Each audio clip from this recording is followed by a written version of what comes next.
Hola, mi nombre es Laura Castro, yo trabajo en Innovations for Poverty Action y hoy les voy a contar de las diferentes herramientas y tipos de evidencia que se pueden usar para influenciar las políticas públicas en distintos momentos del ciclo de maduración de una intervención.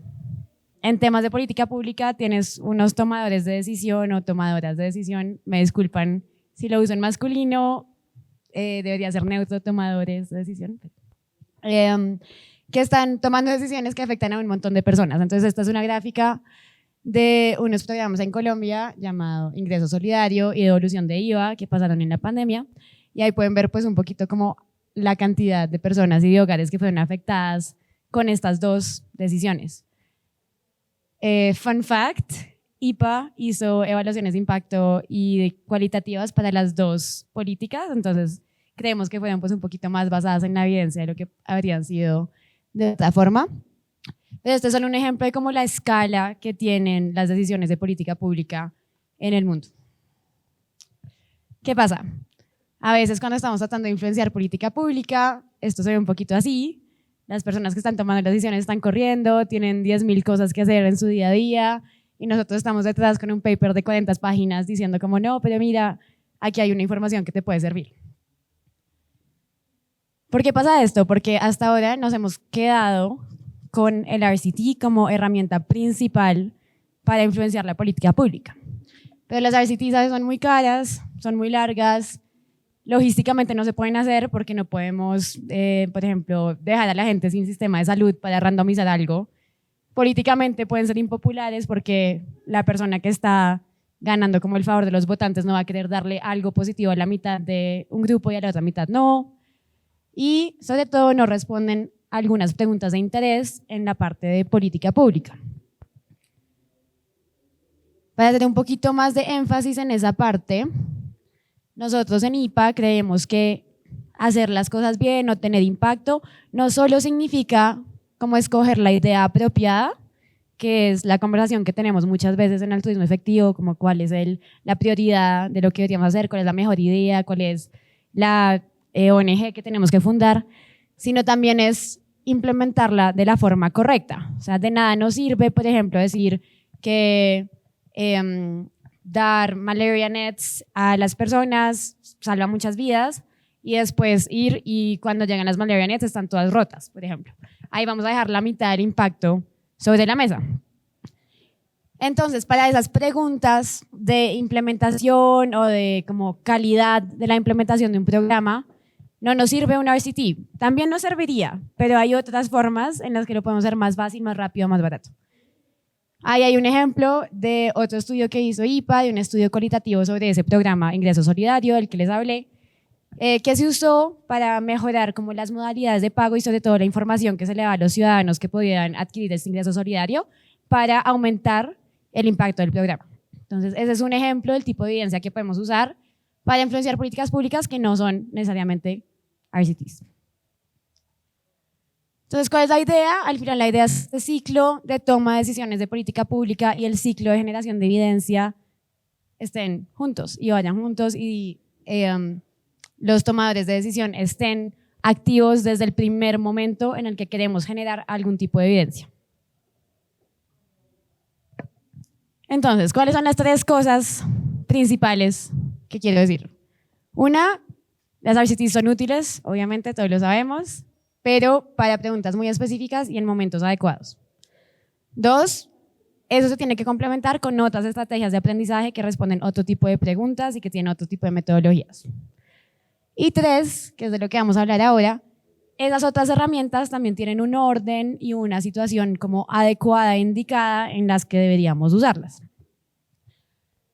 En IPA nosotros hemos creado un marco como esquemático para saber qué herramientas se usan en cada momento de un ciclo de maduración de una intervención, que también se puede aplicar a los programas de política pública. Entonces esto pues súper como resumido y sencillo se ve así. Esto es un intento de codificar la trayectoria de una intervención. ¿Qué significa esto? Significa que no siempre una intervención va a pasar por esto, porque esto es como nuestro mundo ideal, pero al ponerlo como en papel podemos, uno, como orientarnos un poquito nosotros, y dos, tratar de influenciar a las personas que están tomando estas decisiones para que sigan un camino que nos ayude a optimizar los recursos. Entonces, lo primero que pasa cuando uno tiene un programa, una intervención, o lo primero que debería pasar, una idea de política pública, es que se reconoce una necesidad o un problema y se genera una idea al respecto. Después, idealmente, esa idea la ponemos en práctica con un grupo muy pequeño, le preguntamos a la gente qué piensa, etc.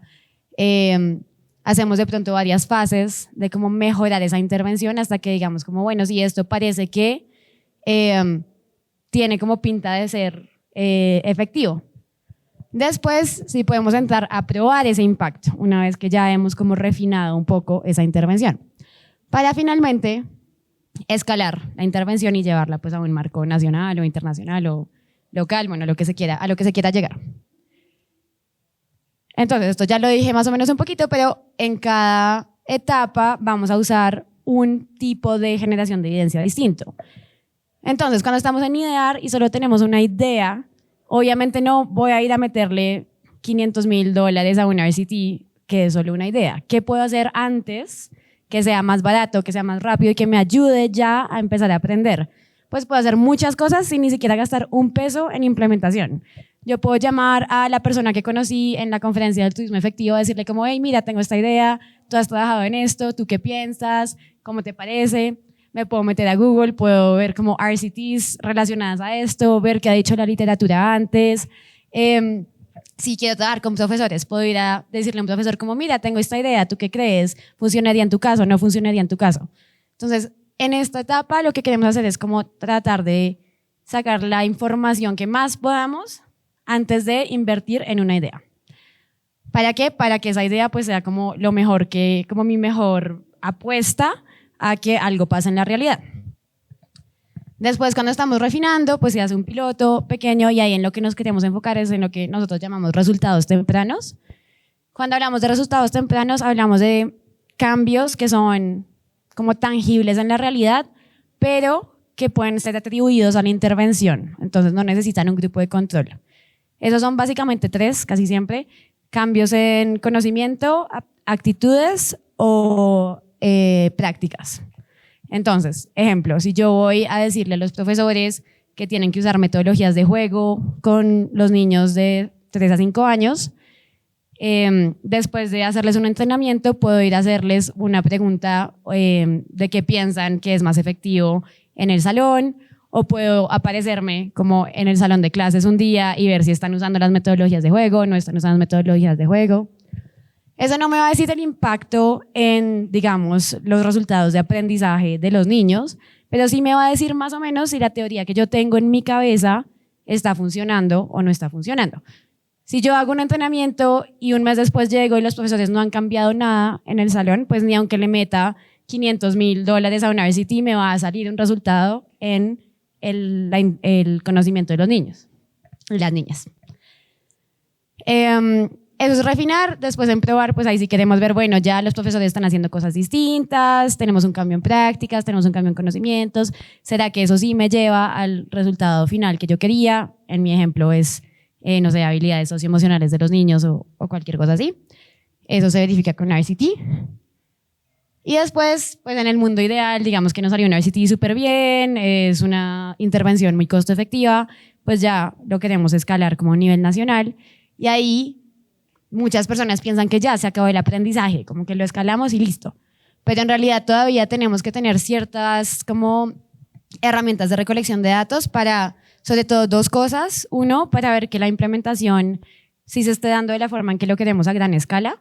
Entonces, si mi entrenamiento para profesores eran 4 sesiones de 3 horas, pues ver que cuando voy al área rural de Colombia están las 4 sesiones de 3 horas y no me están haciendo solo 2, que me está disminuyendo mi impacto. Y la otra es ver si todavía necesito esta intervención. Entonces, si yo me doy cuenta que ya todos los profesores son unos pros en como metodologías de juego, pues ya no tengo que seguir metiéndole plata a entrenamiento, digamos, para eso, o tal vez tengo que mirar si necesito un refresher en algún momento, pero es importante en esa etapa también hacer como un constante monitoreo de las necesidades. Ese es un resumen de las herramientas. Siento que hay como mucha información y muchos pasos, así que voy a parar y ver si alguien tiene una pregunta. Mientras. Pues esto, como digo, es como una intención de codificar lo que nosotros creemos que debería pasar. Pero ¿qué pasa en la política pública hoy en día? Pues hay un señor ministro sentado en alguna parte que dice como, ay, yo creo que deberíamos hacer X cosa y luego se escala. Entonces como que se pasa de acá hasta el último paso, así como, ¡uh! Y eso pues tiene muchas razones de ser, sobre todo en política pública, pues cuando estamos hablando de política electoral, etcétera, pues las personas quieren más mostrar como los productos tangibles, como entregue una botella de agua y no ponerse a investigar cómo lo podemos hacer mejor, cuáles son los resultados, etcétera. Esa es como la respuesta más cínica. La respuesta menos cínica, pues creo que es similar, o sea, hay muchas presiones de tiempo y de recursos en las políticas públicas. Entonces, cuando uno le mete más pasos a un proceso, pues siempre van a ver como no, es que nosotros tenemos que sacar este programa este año, entonces no tenemos tiempo para hacer un piloto más pequeño, porque tenemos que llegar a un target de personas como a las que ayudamos. Entonces hay muchas presiones como exteriores que vienen a eso, pero el tener los 4 pasos escritos a nosotros nos ha servido por lo menos para concientizar a los tomadores de decisión y a nosotros mismos de cómo, qué es lo que nos estamos saltando. Y ya voy a hablar un poquito de estos casos donde nos ha tocado saltarnos pasos, pero por lo menos saber qué es lo que estamos haciendo y no pensar que pues como que seguimos un proceso ya completo. ¿Alguna otra pregunta? Sí.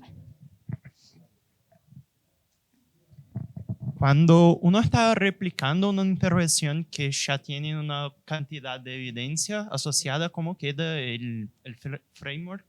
¿Cómo es?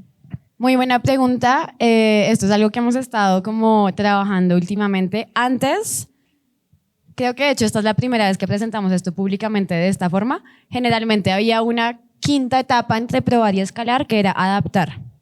Y entonces cuando tenías como intervenciones que ya tienen RCT, podías saltar como de refinar, adaptar y asumir que como que las últimas partes de la teoría de cambio ya están validadas gracias a la otra evidencia que tenías en tu mano. Esa la retiramos porque en cualquier proceso de adaptación de evidencia externa va a haber un proceso de contextualización y siempre va a haber algo que cambia. Entonces, es cierto que el probar no siempre tiene que ser con un RCT, pueden ser otras cosas, por ejemplo, un metaanálisis o revisión de literatura de intervenciones muy similares, en contextos muy similares, que te dicen con una como cierta confianza que si yo logro, digamos, el mejor ejemplo es teaching at the right level, educación como por las habilidades de los niños y las niñas. Hay 1 millón de RCTs que muestran que si tú logras que los profesores usen los materiales, separen a los niños por grupos y como que den varias clases en estos grupos separados, vas a tener resultados en los niveles de aprendizaje. Eso se ha probado como 50.000 veces.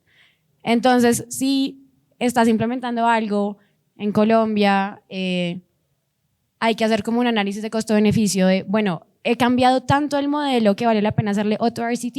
¿O creo que el modelo realmente como que ya se ha validado en suficientes partes para yo quedarme simplemente en esta parte de resultados tempranos y verificar que los profesores estén usando los materiales, que estén separando a los niños y que estén dando las clases en esos grupos y ya pues asumir que el resto de la cadena causal se va a cumplir porque así ha sido en las últimas 30 RCTs que hemos hecho. Entonces sí hay que hacer como un costo-beneficio ahí si uno tiene más evidencia detrás y sobre todo ver que el modelo no haya cambiado tanto, como que la lógica del modelo no haya cambiado mucho, porque entonces ahí se te rompe la cadena causal. ¿Alguna otra pregunta?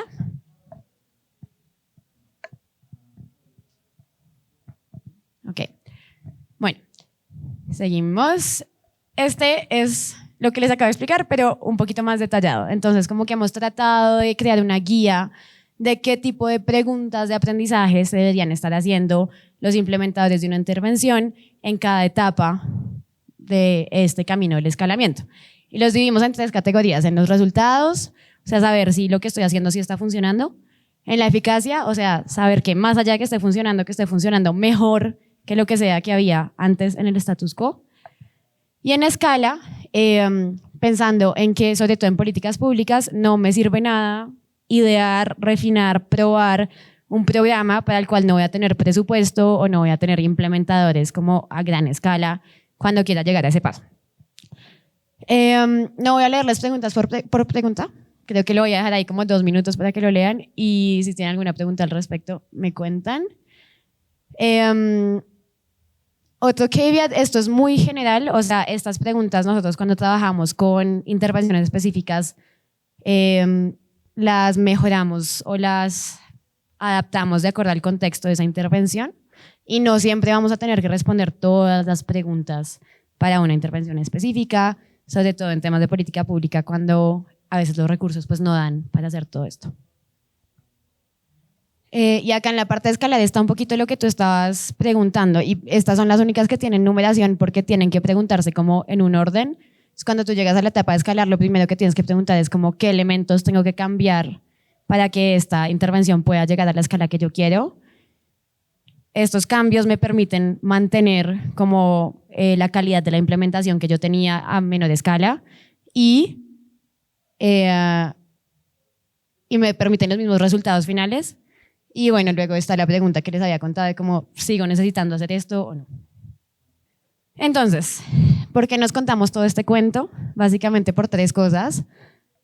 Uno, cuando hablamos de política pública, tenemos que co-crear estas preguntas de aprendizaje desde el principio de la mano con estas personas. Uno, para que nos escuchen lo que estamos diciendo.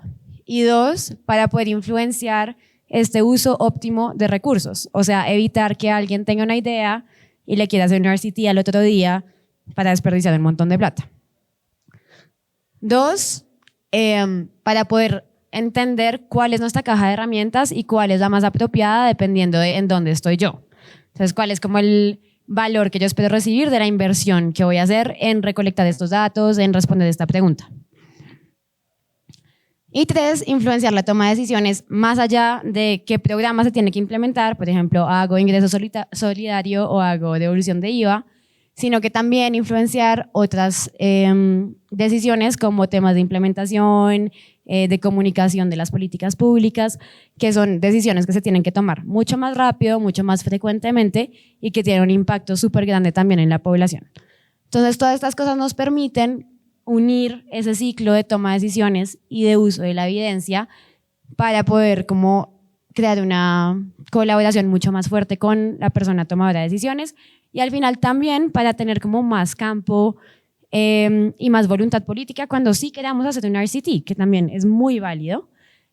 Y si hemos como llevado de la mano y si hemos construido juntos esta agenda de aprendizaje con la persona que está tomando las decisiones, pues cuando llegue el momento va a tener mucho más sentido porque le estamos metiendo tanta plata a una evaluación de impacto, porque estamos como sacando datos de personas que no han recibido nada, etc.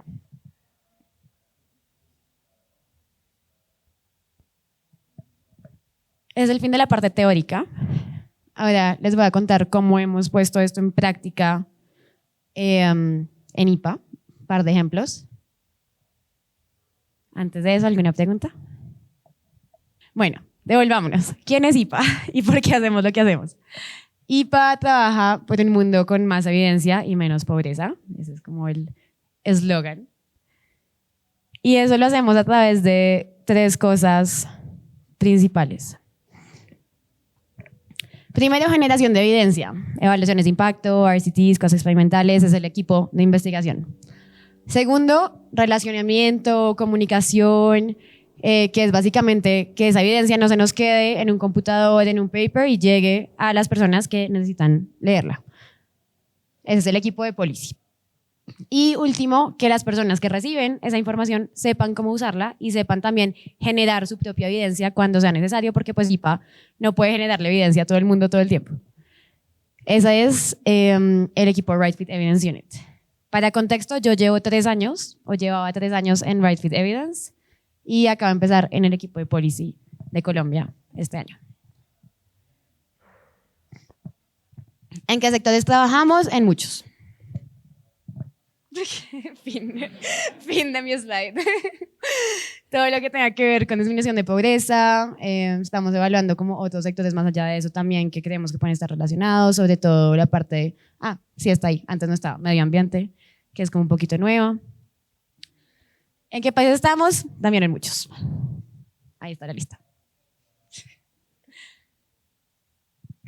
Ya, bueno, esto es un screenshot de la página de IPA que pueden ir a investigar después de esto, con muchos casos de estudio de los trabajos que hemos hecho en política pública.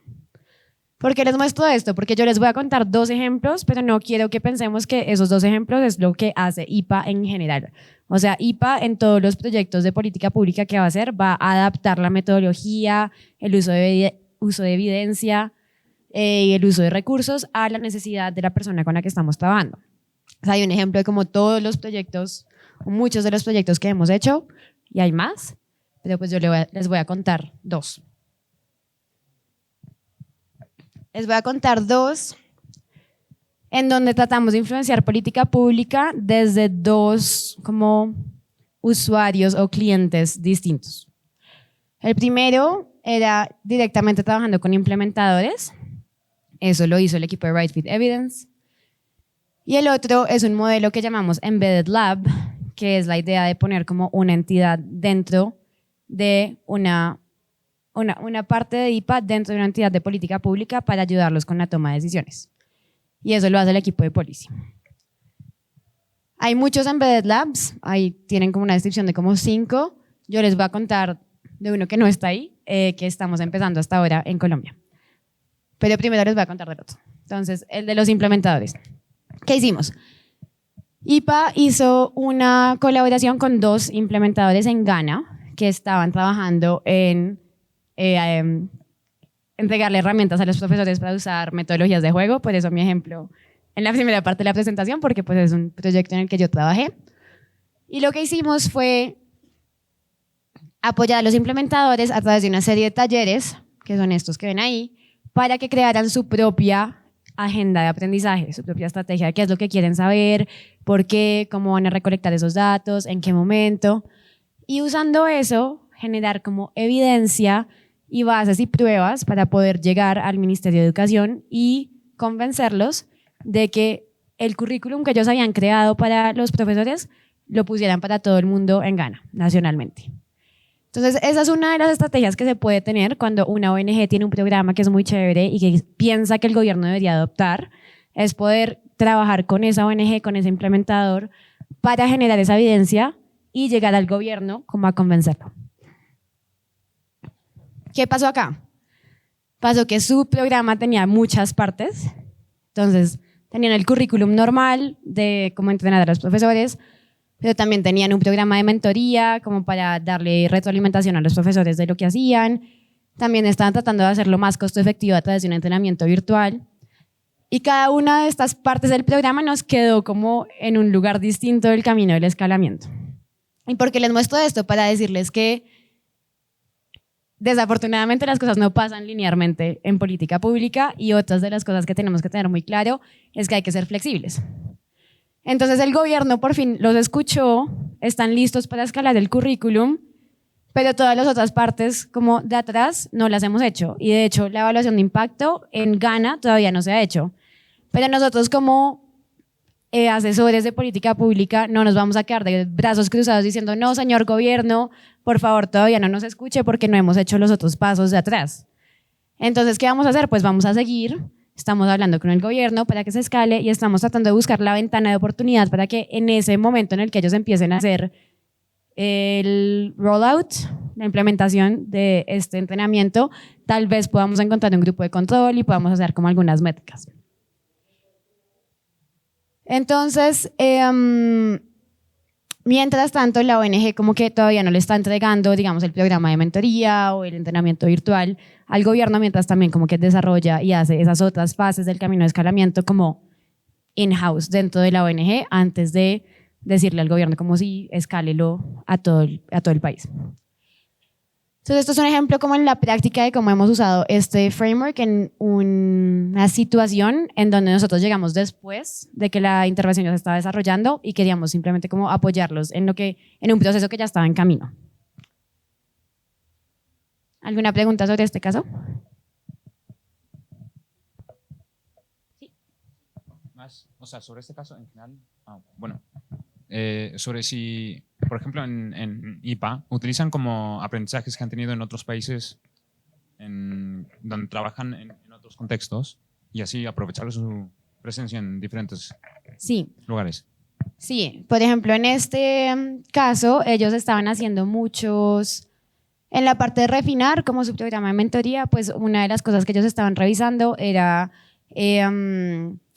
las prácticas en los salones. Entonces, ir a un salón de clases y tener como una lista de, bueno, el profesor tiene dibujitos en la pared, el profesor le pregunta a los estudiantes cómo se sienten hoy, etcétera, etcétera.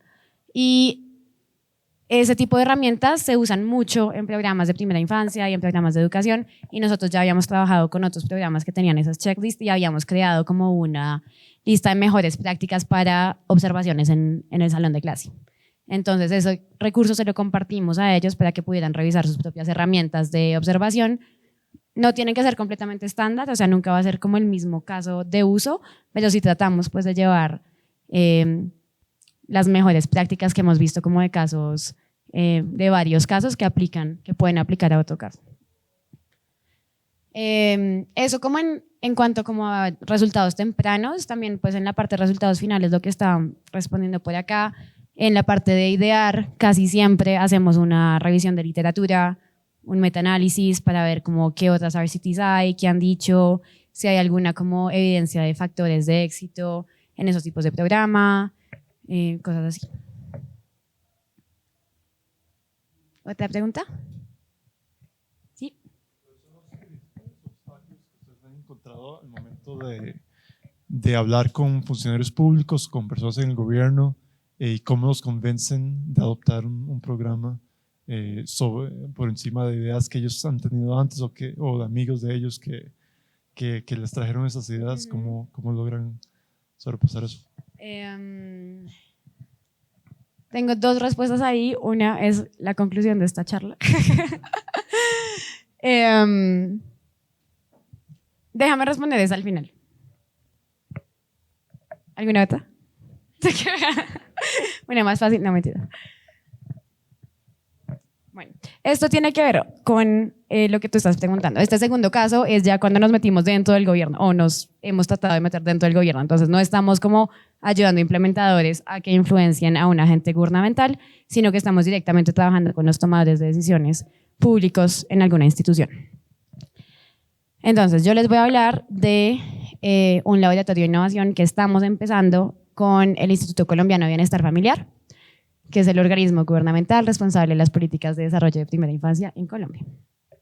Atiende a 1.7 millones de niños, niñas, familias y tiene más o menos 142.000 trabajadores y trabajadoras comunitarios. Entonces esto tiene una escala súper grande. La idea de lo que nosotros estamos haciendo es funcionar como una unidad dentro del ICBF que sea como un incubador y que seleccione programas que ya existen en el ICBF y los ayude como a potenciarse y a seguir el camino de este como camino al escalamiento que les mostré. ¿Cómo llegamos a eso? O sea, tu primera pregunta, o sea, ¿cómo hacemos para que las personas nos escuchen?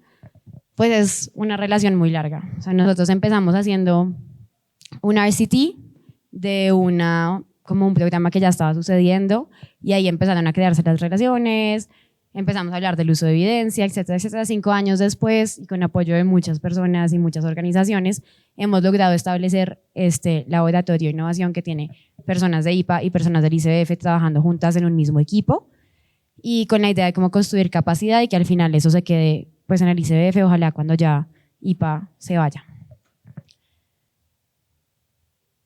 Para lograr esto, lo primero que hicimos fue una prueba de concepto de cómo podía funcionar el laboratorio. Esta prueba de concepto la hicimos con un programa que se llama Sanar para Crecer, que es un programa de salud mental para educadoras y educadores de primera infancia en Colombia. Entonces se les enseña como técnicas de conciencia plena, de respiración, de manejo de emociones, para que ellas mismas puedan como pues regular sus propias emociones y también enseñarle a los niños y las niñas a cómo regular las suyas y cómo manejarlas mejor. ¿Por qué se creó este programa? Primero, pues por una identificación de una necesidad en pandemia, porque creo que a todo el mundo se estresó en pandemia, pasaron cosas no tan chéveres, entonces el gobierno decidió sacar este programa, era una idea. Estamos en la fase de idear. Entonces en ese momento hicimos una revisión de literatura, hablamos con las personas, preguntamos qué les parecía que podía servir, todo lo que ya les había contado de cómo aprender sin hacer, se hizo. Después hicimos el primer piloto, eso fue el primer semestre del año pasado.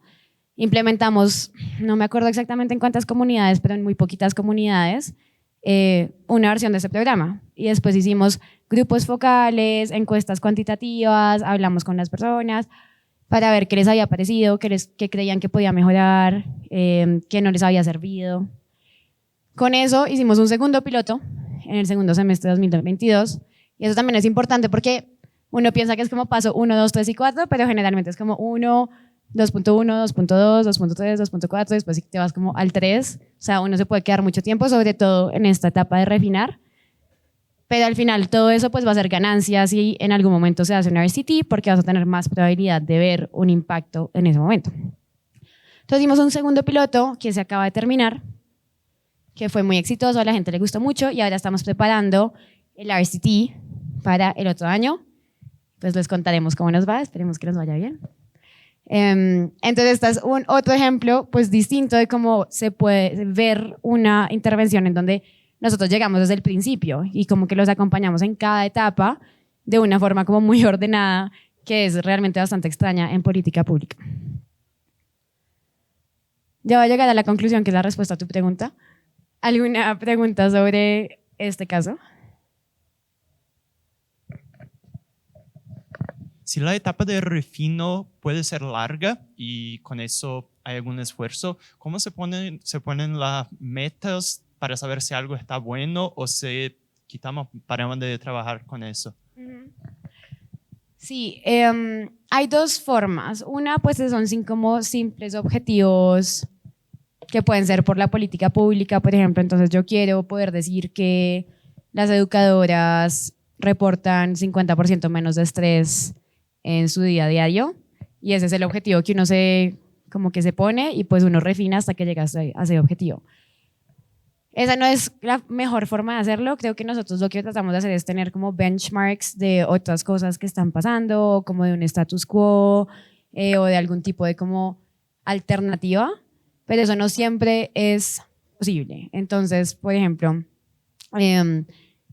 si quisiéramos aumentar el aprendizaje de los niños y las niñas, más o menos como lo más costo efectivo que tenemos en este momento es teaching at the right level.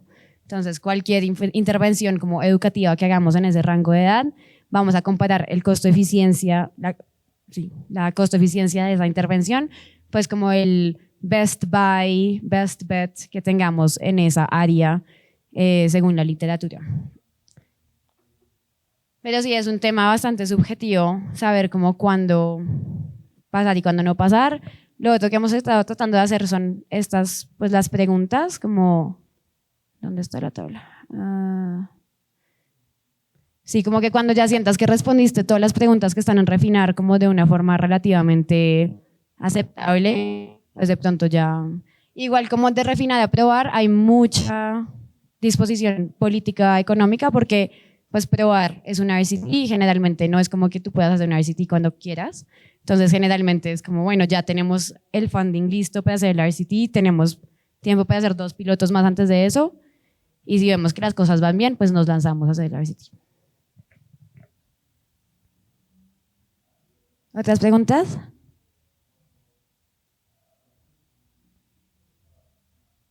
La conclusión que todos estaban esperando. Bueno, ya habíamos hablado de estos 3 objetivos, ¿no? Como por qué usamos este camino del escalamiento, por qué usamos diferentes herramientas. Y creo que hay una tensión muy clara, sobre todo cuando venimos desde una perspectiva de altruismo efectivo, en cómo se trabaja con políticas públicas. Y la tensión es que yo no me puedo sentar aquí en mi computador a pensar qué debería hacer el gobierno colombiano basado en neglectedness, se me olvidó ahí, tractability y importance. Porque si yo digo como que el gobierno colombiano debería comprarle un perro a cada ciudadano, pero resulta que la persona que está en el poder no le gustan los perros, pues a mí nadie me va a escuchar. O sea, no voy a poder influenciar ninguna política pública, por más que tenga 50 hojas demostrando que esa es la intervención más costo efectiva. Entonces, para responder a tu pregunta, creo que obviamente uno puede intentar influenciar las políticas públicas, pero eso yo siento que viene mucho después, cuando uno ya ha construido una relación con las personas que están tomando esas decisiones.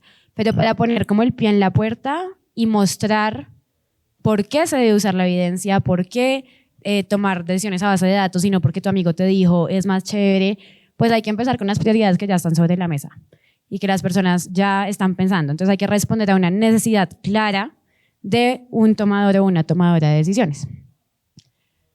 Y eso fue lo que hicimos al final para hacer el laboratorio del ICBF, pues Sanar para Crecer era una iniciativa que ya estaba sobre la mesa, que era muy relevante para el momento porque estábamos en pandemia, y que nosotros no nos pusimos en un análisis como será que la salud mental de las educadoras es lo mejor que podemos hacer. No, dijimos aquí hay una oportunidad, vamos a demostrar qué es lo que puede aportar un laboratorio de innovación y ya con eso podemos establecer un laboratorio de innovación donde de pronto podamos tener un poquito más de criterio en qué intervenciones queremos priorizar o no queremos priorizar, pues siempre en conjunto con las personas del ICBF, que al final son las que van a usar estos datos y estos aprendizajes, estas herramientas. Es el fin, gracias.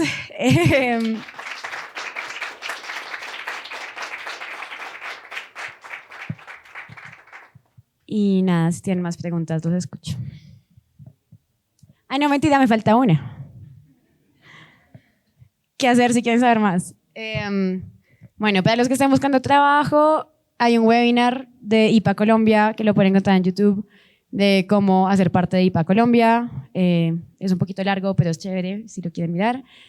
Esos son la información que yo tengo más actualizada de los trabajos que están como abiertos en este momento, pero puede que no sea 100% accurate, correcta en este momento. Y síganos en Twitter, IPALAC, ahí ponemos resultados de las investigaciones que estamos haciendo, de forma pues como resumen en 4 tweets en vez de paper de 40 páginas, entonces si les interesa lo que estamos haciendo, por ahí nos pueden seguir. Y bueno, no puse mi correo, se me olvidó. Pero si quieren mi correo, pues se los puedo dar después. Y ya, ahora sí, es el fin.